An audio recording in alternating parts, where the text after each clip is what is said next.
اعوذ باللہ السمیع العلیم من الشیطان الرجیم بسم اللہ الرحمن الرحیم۔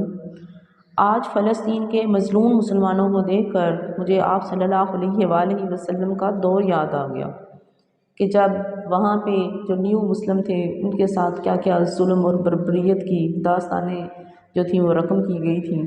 حضرت سمیہ رضی اللہ تعالیٰ عنہ یاد آ گئی کہ جب کفار مکہ نے ان کو اس جرم کی سزا کیا دی، جرم کیا تھا کہ انہوں نے کہا تھا لا الہ الا اللہ محمد رسول اللہ، تو ان لوگوں نے ظالموں نے ان کے ساتھ ظلم کی انتہا کر دی۔ حضرت سمیہ رضی اللہ تعالیٰ عنہ کو پکڑ لیا گیا، انہیں کہا گیا کہ اس بت کو کیا کہو کہ یہ اللہ ہے۔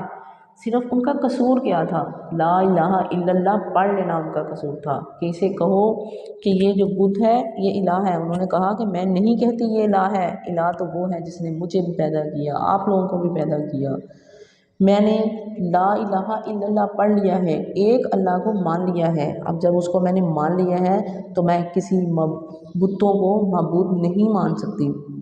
ظالموں نے کہا سمیہ اگر تو نے اس بت کو نہ مانا اور اللہ کو نہ چھوڑا تو پھر تیرا انجام بہت برا ہوگا۔ تو اس نے کیا کہا تھا؟ کیا کر سکتے ہو، کر لو جو کرنا ہے۔ آج میں نے لا الہ الا اللہ پڑھ لیا ہے تو میں اس کو نہیں چھوڑوں گی، جو کر سکتے ہو کر لو۔ تو پھر انہوں نے سفاکیت کی انتہا کر دی۔ انہوں نے کیا کیا تھا؟ حضرت سمیہ رضی اللہ تعالیٰ عنہ کی شرمگاہ کے اوپر برچھا مارا تھا اور ان کو شہید کر دیا۔ اور جب یہ ظلم سب ہو رہا تھا تو آپ صلی اللہ علیہ وآلہ وسلم جب وہاں سے گزرتے تھے تو کیا کہتے تھے؟ آل یاسر صبر کرو، اس کے بدلے میں اللہ تعالیٰ کے پاس آپ کے لیے بڑے بڑے علامات ہیں۔ بالکل ایسے ہی حضرت یاسر علیہ السلام رضی اللہ تعالیٰ عنہ جو تھے ان کے ساتھ بھی ظلم کی بربریت کی انتہا کی گئی تھی، انہیں بھی یہی کہا گیا، لیکن انہوں نے اللہ واحد کہنا نہیں چھوڑا تھا۔ تو کیا کیا تھا؟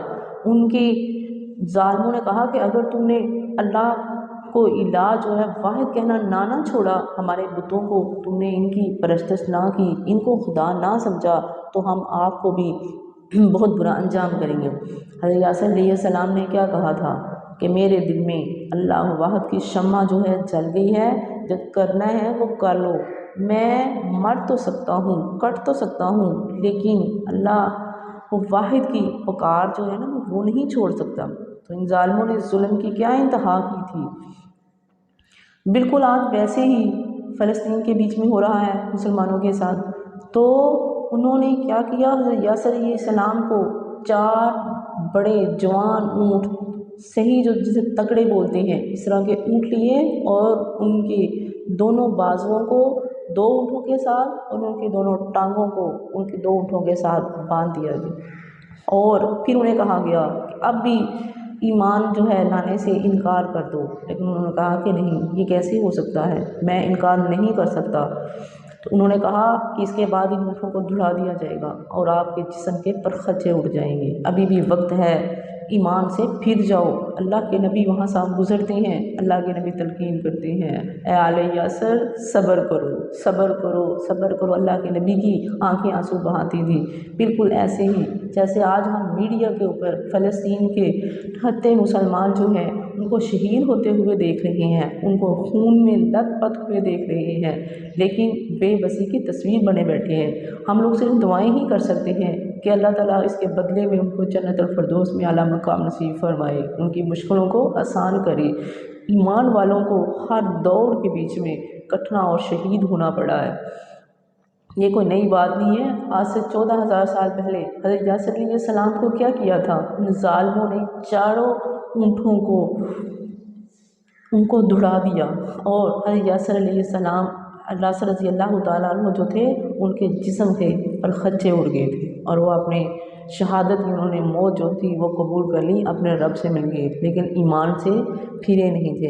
ایمان کا احساس، اس دین کا احساس جو ہے ان مسلمانوں کو ہی ہوتا ہے، جیسے آج فلسطین کے مسلمانوں کو احساس ہے کہ اسلام کیا ہے، مسلمان ہونا کس چیز کا نام ہے۔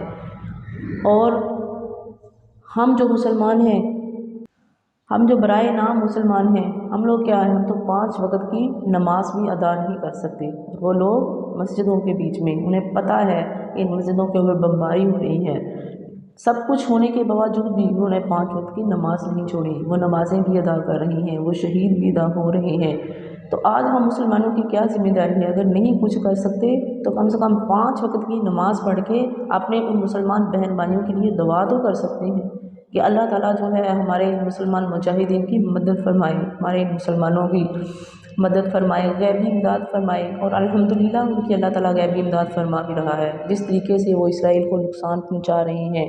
اور اللہ تعالیٰ مسلمانوں کو فتح نصیب فرمائے، مسلمان مجاہدین کو جو ہے ان کو فتح نصیب فرمائے اور دشمنوں کو تباہ و برباد فرمائے۔ وما علینا الا البلاغ المبین۔